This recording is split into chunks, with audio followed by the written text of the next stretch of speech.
पिसवाइब रोज भर दौरा न गजमल वाइब नहीं भांग पिसवाइब रोज भर दौरा काहे नाराज बनी रौरा नैहर मत जाई गौरा नैहर मत जाई गौरा नैहर मत जाई गौरा।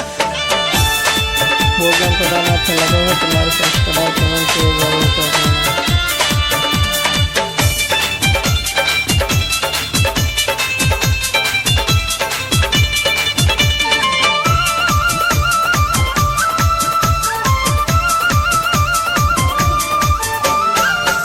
नहीं खाइब रोजे भात बनवाई रउआ जैसे कहब वैसे जिंदगी बिताइब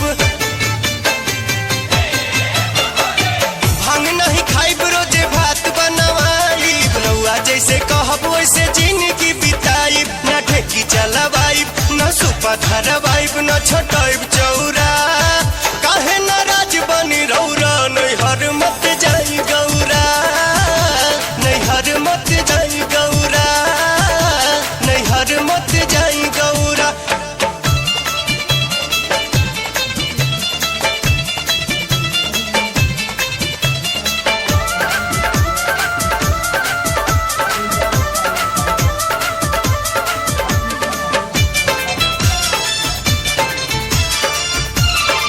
बसहा के छोड़ के बोलेरो मंगवाइब घूमे नहीं बने बने शहर में घुमाइब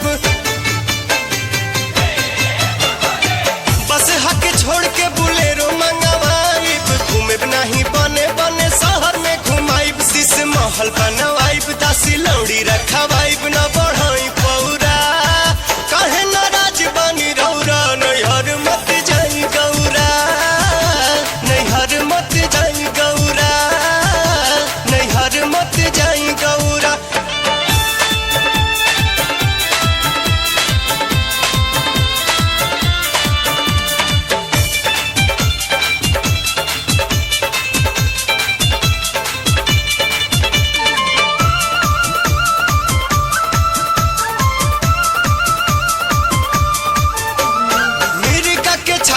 जी सूट हम सिवाई भस्म के बदले सुगंधी लगाइब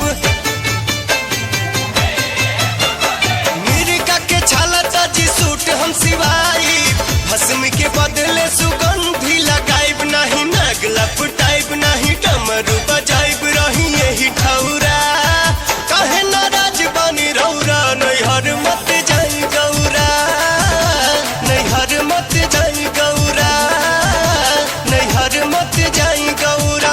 नहीं गंजा मलवाइब नहीं भांग पिसवाइब रोज भर दौरा न गंजा मलवाइब नहीं भांग पिसवाइब रोज भर दौरा काहे नाराज बनी रौरा नैहर मत जाई गौरा नैहर मत जाई गौरा नैहर मत जाई गौरा। कमेंट जरूर कर देना।